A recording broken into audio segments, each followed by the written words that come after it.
about the environment before, and I don't think people realise how fragile it is.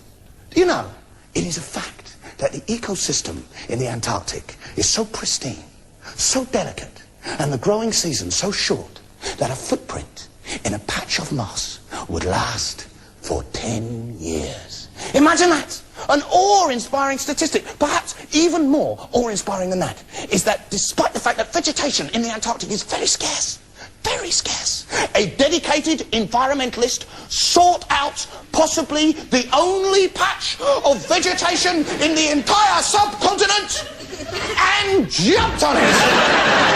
And thus learned the world of the infinite fragility of the world's last great wilderness. The last place on Earth that doesn't have a McDonald's. Now, I am here to tell you that Britain is one of a number of nations planning to develop the Antarctic. Develop. There's an interesting use of language, eh? Good and Mother Nature don't do a good enough job, eh? Nah, needs a bit of help, that needs a bit of development. Such a nice word. Develop. It seems to have come to mean bugger up, doesn't it? We constantly use language not to convey meaning, but as a smokescreen, to obscure the truth. You meet it everywhere, not just on huge topics like destroying the environment, but in little things. The reality gap is constantly with us.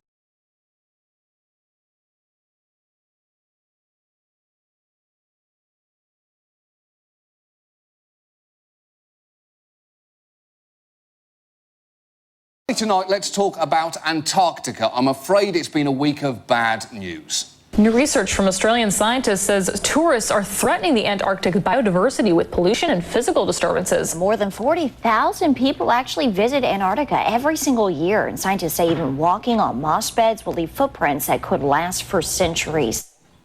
Look, I know this isn't how I'm supposed to react to that, but that really makes me want to walk on an Antarctic moss bed.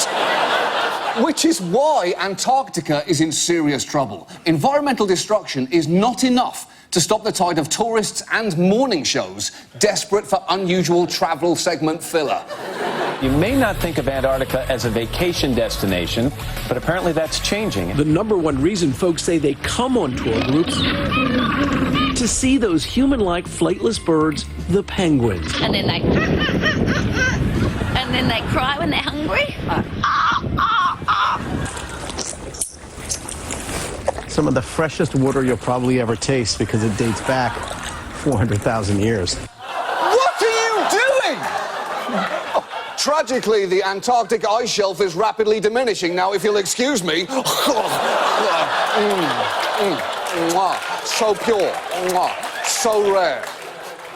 That is the problem. I know we're not supposed to go to Antarctica, but there are free penguins and snow cones there. So they're going to have to launch a pretty strong anti-tourist campaign, or we'll do it for them.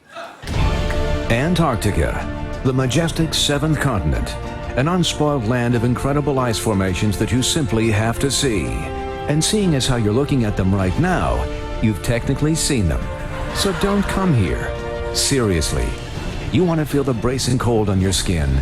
Stick your dick in a freezer. You want to see a seal up close? Here's a seal up close. Now here's a seal in HD.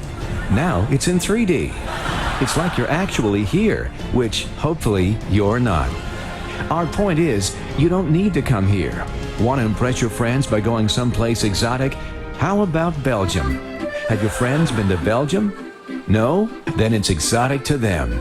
And if you simply have to have ice, go to Alaska and tell them you went to Antarctica. They won't know the difference. Hey, guess which of these is Alaska? You don't know, do you? It's both of them. We don't care where in the world you go, just so long as it's in this general area, and not here.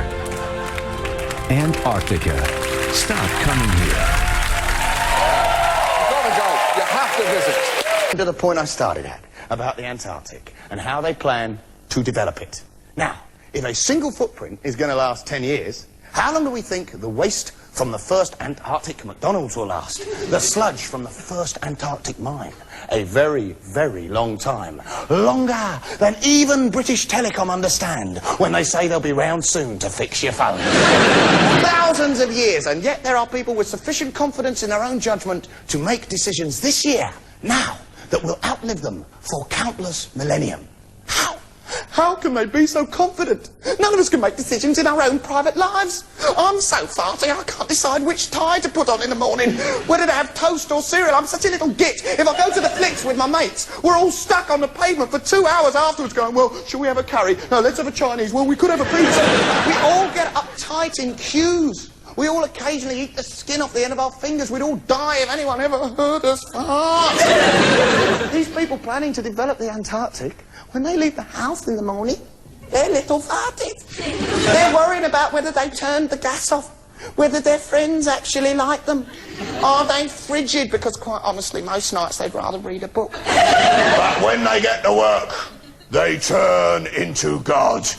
And they make decisions that God would have to consider carefully. Why don't they just admit it? Hang on, everybody, we're all farties. We've done enough damage, haven't we? Let's leave the Antarctic alone. Wouldn't that be nice, eh? My name's Ben Farty, thank you. Good night.